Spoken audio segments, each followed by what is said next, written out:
Hey, we're back with part two. So, where we left off, if we go back to our lesson, we have our popcorn popper, we can tap it, we get a little kernel, but nothing's animated yet, and they stay on the page forever. So, in this part, we're going to take care of that latter part where the kernels stay on the page forever. We want the kernels to know how to remove themselves from the screen after a certain amount of time. And we can achieve this by creating a custom React hook with a combination of the useState and useRef hooks. So if you haven't ever worked with the useRef hook from React, you're going to learn about that, and you're going to learn how to create a custom hook. So what's going to change? Well, if we go back to our lesson, if you remember, we had this create kernel function where when we tapped on the popcorn popper, this was invoked. So there's one problem here that the popcorn popper itself is currently maintaining the state of the kernels, and it also needs to know how to create a new kernel. If we think about what the popcorn popper is, which is really just this image of a popper, which when clicked creates a kernel, without really needing to know the specifics of what creating a kernel looks like, well, that means that the responsibility here doesn't actually need to be in the popcorn popper component. Furthermore, if we want to remove these kernels from the screen, so let's say when we pop a kernel after maybe 200 milliseconds, that kernel should be removed from the page. Well, if we were to keep everything here with the set kernels being part of the popcorn popper state, that means that the popcorn popper would need to know how to remove kernels from the screen as well. And that really doesn't sound like something that should be the popcorn popper's responsibility. It really shouldn't care about how long these kernels need to stay on the screen, and it definitely should not need to know how to remove kernels from the screen. It only needs to know how to create them. So this is now starting to sound like we can extract all of this logic around creating kernels and removing kernels and setting timers and all of that into a new component. And we can do this with a hook. So we're going to create a new custom hook.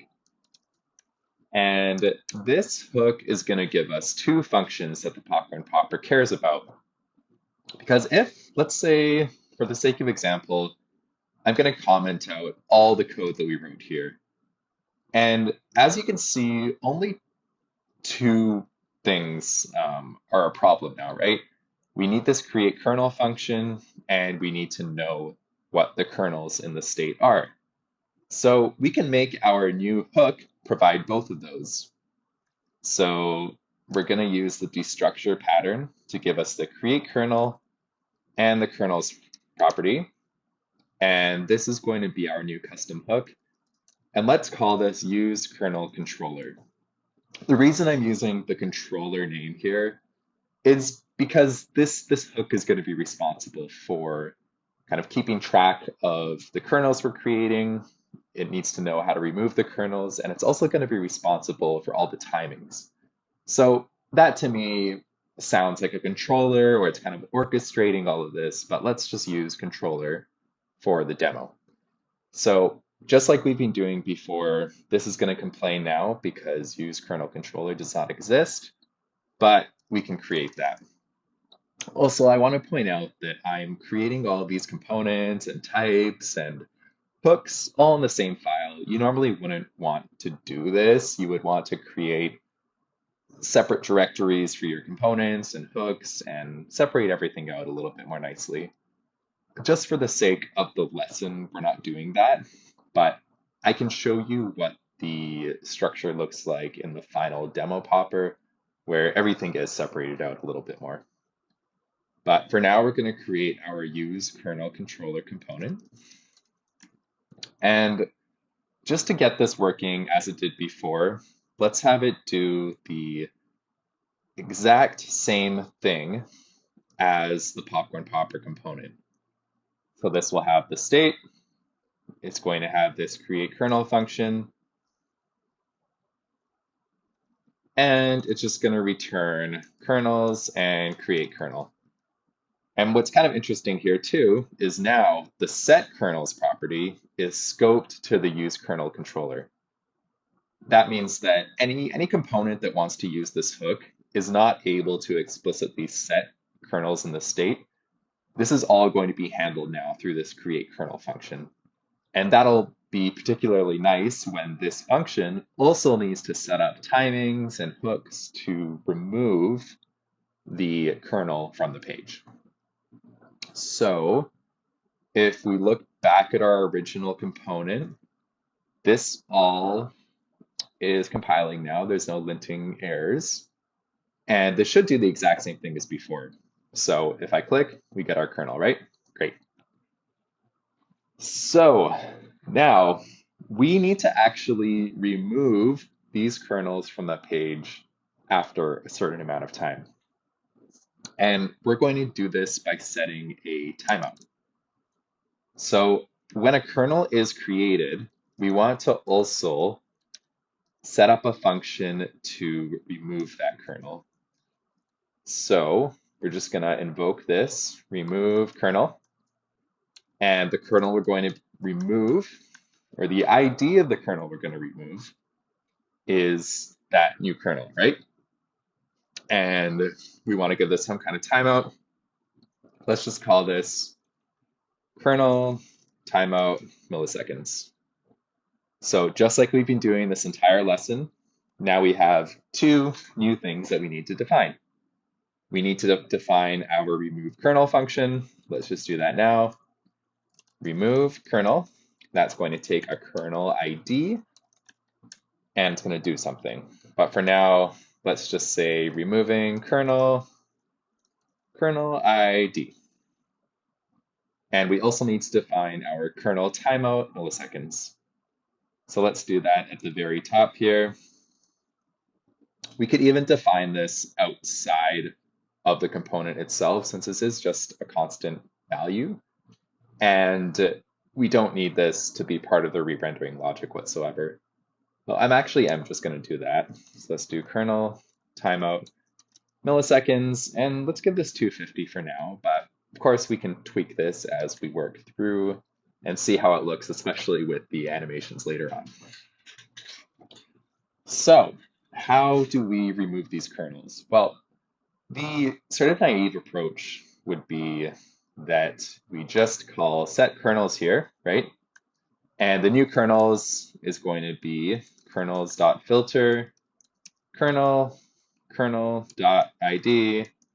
does not equal kernel ID. This means that we're basically grabbing every kernel from the state that does not have the ID of the one we want to remove and setting the new kernels as that. So it's just everything before, but with that kernel. So just to be clear, this is not going to work. And the reason for that is if we just try one, this actually does work, right? And that's because there's only one kernel in the state. So when kernels is invoked, that one single kernel is removed. Where this starts to fall apart is if you have multiple kernels. So did you see what just happened? Let me refresh. I'm going to click on the popcorn popper twice. So what happened? That second one is still there on the screen. And the reason for that is because of this set timeout function. The way this works is this function is actually registered as soon as set timeout is called, even if it's not necessarily invoked yet. And the problem there is that if we, so let's go back to the very first time we clicked on the popper.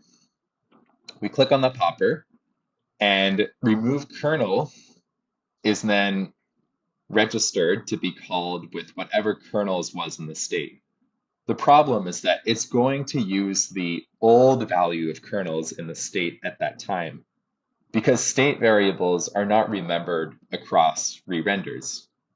So instead, we want to make sure that whatever value is used here is the right one at the time that the function is actually invoked.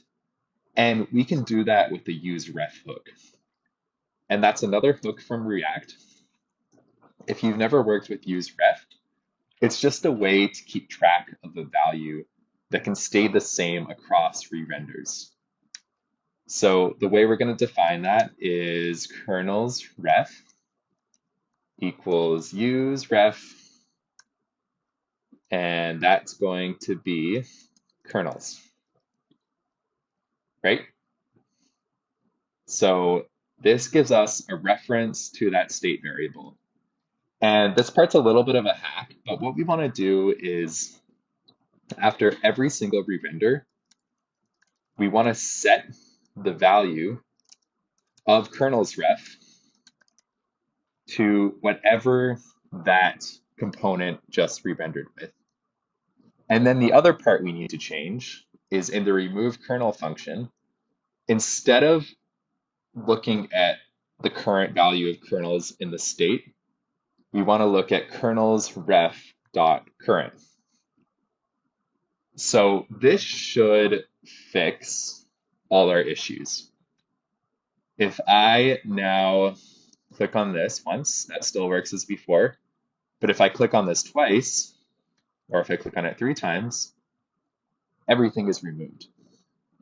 And the reason that works is that now when our function is called from the set timeout, we're making sure that we use the current value of the kernels as opposed to whatever the state value was when the set timeout callback was first registered. So that's pretty much it for this part. What did we do? We started with our popcorn popper and the create kernel function, and we extracted this all out into a new controller that handled all of the logic for how we keep track of the kernels, creating them, and removing them. And now what's nice is that still, if you go back to this popcorn popper component, it only knows how to create a kernel.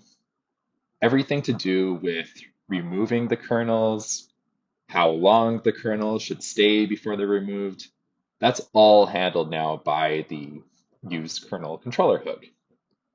So obviously, there's still no animations here. These kernels always pop up in the exact same spot, and they don't really do anything. They just disappear after a certain amount of time. So next, we want to add the animations. And that's where the framer motion library is going to come in. And with honestly just a few lines of code, nothing too complicated, we're going to take our popper from what you saw to this with these really nice animations. And we're also going to see how you can use custom variables with framer motion to add some degree of randomness and variability to the kernels, or really any components that you want to create after this lesson. So I'll see you back in part 3, which will be the final one.